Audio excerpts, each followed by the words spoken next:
Assalamu alaikum, hello, and welcome to the 13th episode of the program Organization and Management. In today's program, we are going to discuss conflict and negotiation. But first, we will have a review of what we studied in the last episode. I'm your host Komal, and with me I have the expert Mr. Saeed Chaudhary. Sir. Thank you. In the last program, we studied what is power and reward power, coercive power, legitimate power, process power, information power, referent power, power and leadership, and using power. Now students, in today's topic we are going to discuss conflict and negotiation. Let us first have a view what is going to be discussed. Conflict and organizational performance, types of conflict, sources of conflict, resolving conflict, managing individual conflict, conflict resolutions, and negotiation strategies. Sir, would you be kind enough to elaborate further? Sure. Now, when people work together, there are bound to be conflicts. But a manager is duty bound to take everybody along, to take them all on board and make a success of the organization for which he or she is responsible. So the conflicts are natural wherever humans work together. Yes. But they must be resolved also so that the organization could succeed and work peacefully. What is the origin of conflict? Now students, coming to the origin of conflicts, conflict has been defined as the process which begins when one party perceives that the other has frustrated or is about to frustrate some concern of his. Conflict can play a creative role in the planning process. Debate over the proper technical approach to a problem often generates a collaborative solution that is superior to any solution originally proposed. Conflict often educates individuals and groups about the goals, objectives of other individuals and groups. Now, we have seen in this slide that there are certain important points to note about conflicts. Conflicts arise due to conflicting interests. And we can very well imagine when there's a supplier or a vendor and there's a firm getting things, procurement. Now, the supplier would want to make maximum profit and the company would want quality goods or supplies at least cost. So there's a conflict. Similarly, there may be other reasons of conflict also, but the point made here is that conflict is not always bad. It is useful. It brings our attention to objectives, and also it brings our attention to the interpersonal dealings of peoples, and also it helps us to brainstorm and solve problems. Sir, is conflict also one of the factors of change? Conflicts naturally, when resolved, bring new resolutions or solutions to problems which help us and go forward and help us to be innovative and to be creative. Conflicts may be dysfunctional also sometimes when they cannot be resolved properly, and they are productive also when they are solved in a creative manner to the benefit of everybody. So the conflicts are something which depends upon the smartness of the manager, how he or she handles them. Students, next is the nature of negotiation. Let us have a look what is basically the nature of negotiation. The favored technique for resolving conflict is negotiation. Negotiation is the process through which two or more parties seek an acceptable rate of exchange for items they own or control. Firms should view conflicts within the organization as conflicts between allies, not opponents. And this is the most important point. All right. Conflicts are between the people, and sometimes the parties concerned or parties at interest belong to different organizations. Now that is a different matter. Yes. But when they are within the same organization, then they must be treated as allies. Yes. And not antagonists. So the conflicts is in a way a friendly contradiction which must be resolved in favor of the company. All right. And also we have through which more parties seek an acceptable rate of exchange for the goods or services that they own, because the conflict is due to conflicting claims also. Therefore, we must consider both the parties, and we should try to resolve it so that nobody feels hurt. Sir, I gather here that an organizational conflict occurs when two of the parties and their interests and values are incompatible with each other. Is that right? Yes, we can say that they are incompatible.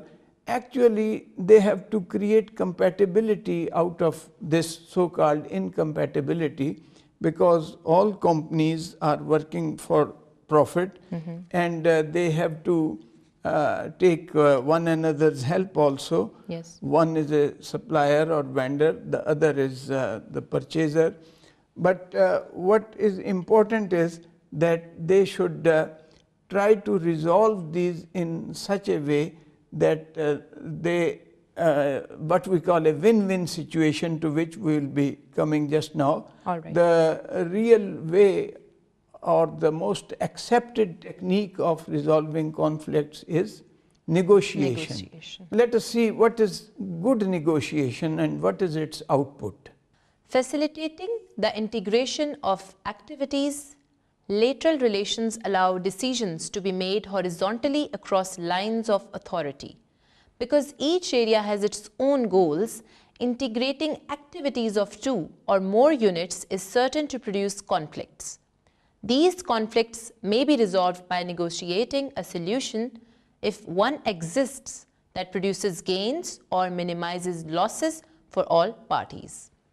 The point to note here is lateral relations, which means that we must try to create links laterally or in a linear fashion, because vertically we face authority and we face power, and wherever there is power, as we learned in the previous program, yes, there is politics, and that is something which perhaps may not be helpful in resolving conflicts. And it might not create a healthy environment in an organization. Exactly. So we have to create lateral links, and in a way we can say that internally we have to create what we call chartering and partnering outside the company, and that is what we will learn presently. I would like the expert to explain us what is the visual indicating intensity of conflict graphically. This is the point made that we were explaining just now, that the conflicts are not always dysfunctional. They are useful because they give rise to a lot of new ideas, and they give rise to activity also. And sometimes it is helpful in increasing the productivity by making people alert. As you can see, on x-axis we have level of conflict, and on y-axis we have performance. Now, as conflict gains in intensity, it raises productivity to the level of B, the center point, where it is at the highest, and the productivity is also at the highest. All right. And then it starts declining the productivity. It becomes dysfunctional. All right. And till ultimately it is at the lowest level of performance. It means that till a certain time the conflict is productive, and if dragged beyond that, or if it is not resolved at the appropriate time, it may become dysfunctional. So this relationship looks like a curvilinear correlation. Shall we say, sir, here that prolonged conflicts are not very healthy for an organization? All organizations have conflicts, therefore we cannot say that conflicts are useless or unproductive all the time. But they should not be prolonged. They should be resolved at the appropriate time and resolved through negotiation. All right. And for that we need to see what sort of conflict are these, and what can we call them. So let us see what are the types of conflicts that I was one about can to face. ask you, sir, that can we classify conflicts? Yes, we can. Here is the classification before you. Types of conflict. Interpersonal conflict between individuals based on differing goals or values. Intragroup conflict occurs within a group or team. Intergroup conflict occurs between two or more teams or groups. Managers play a key role in resolution of this conflict. Inter-organizational conflict occurs across organizations, and managers in one firm may feel another is not behaving ethically. Now, these conflicts are of different nature. Obviously, if the conflict is between two groups, which we call intergroup conflict, it will be handled in a different way, because the groups may belong to two different sections or departments or divisions or units or subunits. All right. But if it is an intragroup conflict, which means the conflict is inside a group, and there is a danger that it may affect their overall performance. So it will be dealt with in a different way. Similarly, there may be a conflict inside an organization, and there may be conflict between two organizations, and the two organizations are mostly competitors, or maybe the supplier and the procurer. Now, the managers have to play a key role in all these conflicts, because in intragroup they have to make their group working and a performer, and in intergroup they have to settle issues with other departments, and in interpersonal they have to ameliorate or alleviate the personal contradictions between people, so that they are at peace and they can cooperate with one another. Similarly, in inter-organizational conflicts, they have to deal with competitors, and they have to deal with people who are outside the organization, and naturally they have their own organizational culture and environment. And their attitudes may be different from our attitudes. So that is something that has to be tackled very smartly. Very smartly, yes. Sir, there must be some sources of these conflicts. What are these? Yes, of course. Obviously, all conflicts are not of the same nature, and they are not of the same origin. All right. So their sources vary, and the manager